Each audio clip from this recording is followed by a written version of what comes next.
Make my baby genius school. మన గిరిబాబన్న మాకు చాలా ఆప్తులు గొప్పవాళ్ళు. వీళ్ళ అబ్బాయి ఇప్పుడు సెవెంత్ కదా, 7th క్లాస్, 6th క్లాస్ వరకు స్కూల్కి వెళ్ళిన అబ్బాయి. కానీ ఈరోజు 10th క్లాస్ బుక్ ఇచ్చినా కూడా ఫ్లూయెంట్గా చదువుకుంటూ వచ్చేస్తాడు. ఇంకొక ప్రాబ్లం ఎక్కడ ఉంది అంటే అటెన్షన్ విషయంలో ఉంది. దాని విషయంలో నేను నెక్స్ట్ అకాడమిక్ ఇయర్లో, అంటే వీళ్ళ అబ్బాయి ఒకటే కాదు, చాలా మందికి ఉన్నటువంటి సమస్య ఉంది. దాని మీద ఒక మన సనాతన సిస్టమ్ నుంచి తీసుకొని ఇంప్లిమెంట్ చేయబోతున్నాను. ఎందుకంటే మన పిల్లలు ఎవరో కూడా ఒక్క 2 నిమిషాలు కూడా అటు కూర్చోలేరు. గమనించారండి మీరు ఎప్పుడున్నా? కాళ్ళు చేతులు కవలుతానే ఉంటాయి ఎంతసేపు పరిస్థితి. అలా కాకుండా మంచి కాన్సన్ట్రేషన్తో కూర్చొని పెట్టడం కోసం ఏం చేయాలి ఏంటి అనే విషయం మీద ఆల్రెడీ వర్క్ చేసి పెట్టున్నాను. దాన్ని ఇంప్లిమెంటేషన్కి తీసుకురావాలి.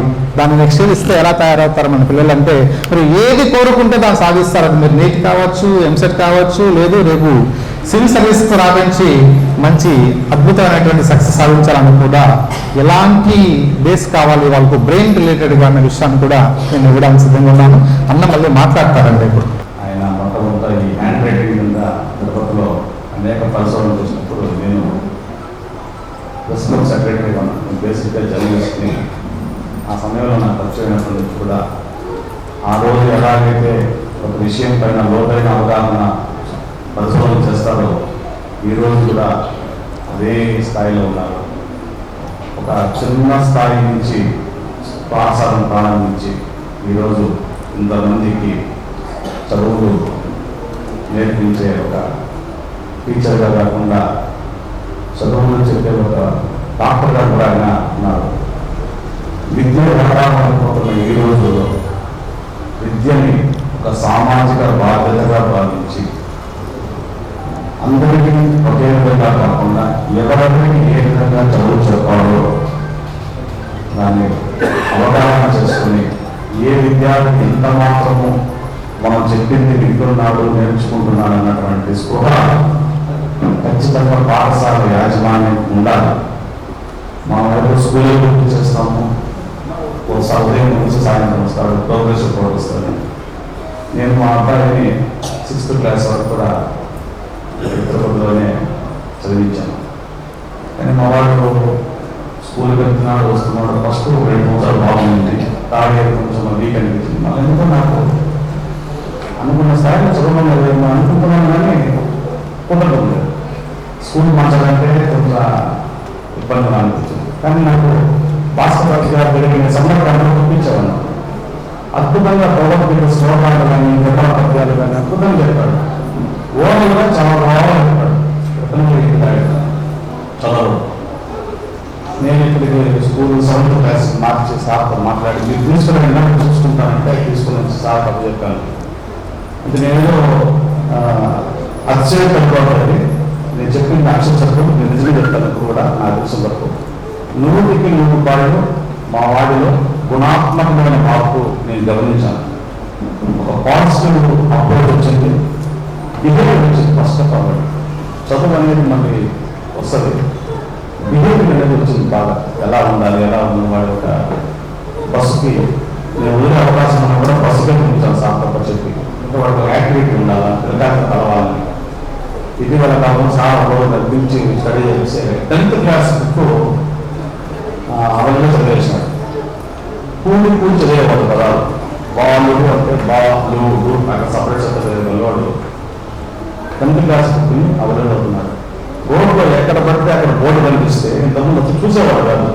ఇప్పుడు అంటే చెప్తున్నాను, కాన్సన్ట్రేషన్ ఎలా ఉంటుంది. బస్సు పైన పోతున్నా, బస్సు రోడ్డు పేరు కానీ అలాగే ఎక్కడన్నా బోర్డు కనపడడం కానీ 7 గంటలు చదివేస్తున్నాడు.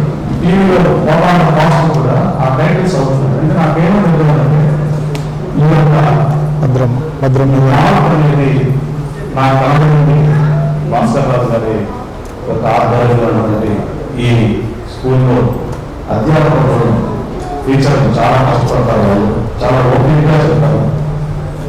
నిజంగా కూడా మనం చేతులెత్తి నమస్కరించాలా. ఇంతటి శ్రమతో ఈ యొక్క పాఠశాల జరుగుతున్నటువంటి చాలా ఇబ్బందులు ఉంటాయి. తిరుపతిలో బాగా పోటీ ఉంది. అయినప్పటికీ బాగా తెలియగా ఉన్న స్కూల్కి అనుభవం చేస్తారు.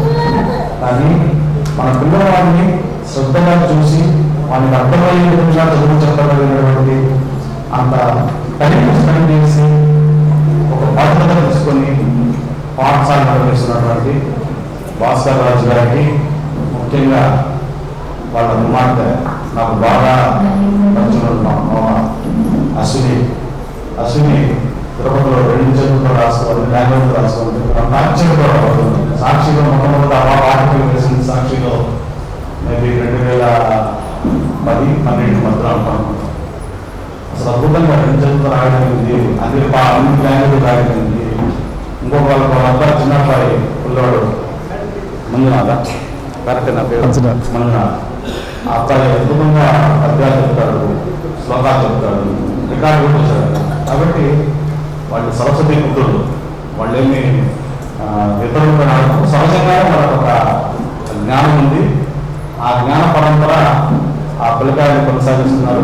వాళ్ళందరూ కూడా ఈ పాఠశాల పైన దృష్టి పెట్టడం, దాంట్లో వాళ్ళు పాలు పంచుకోవడం, మన పిల్లలకు వాళ్ళకు తెలిసిన జ్ఞానాన్ని బోధించడం, తద్వారా మన బిడ్డలు కూడా ఒక ఉన్నతమైన స్థానానికి రావడానికి వారు చేస్తున్నటువంటి కృషిని అభినందించాలని, ఒక బయట ఉండిపోయే ఒక పనున్నా కూడా ఆపేసే సార్ కోసము. అంటే నాకు చాలా ఇంపార్టెంట్ మీటింగ్. నేనైతే ఉదయం 9 గంటలకు ఉన్నామనుకున్నాను ఇక్కడే. ఈరోజు ఈ సమయం ఈ యొక్క యాజమాన్య పాఠశాల అభివృద్ధికి మనం సహకరించగలిగితే, తోడ్పాటు అందించగలిగితే రాబోయే రోజుల్లో మరింత మంది విద్యార్థులు ఉత్తమ విద్యార్థులుగా, ఉత్తమ పౌరులుగా ఎదుగుతారనడానికి ఏమాత్రం సందేహం లేదు. ఆ దిశగా వారికి ఏ సమయంలో ఎలాంటి సహకారమైనా అందించడానికి నేను సదా సిద్ధంగా ఉంటానని తెలియజేస్తూ ఈ అవకాశాన్ని కలిగినందుకు వారికి ప్రత్యేక ధన్యవాదాలు. నమస్కారం. మీ చిన్నారులను కూడా అలాగే తీర్చిదిద్దుకోవాలని అనుకుంటున్నారా? వెంటనే సంప్రదించండి make my baby genius school, Tirupati 8886800095.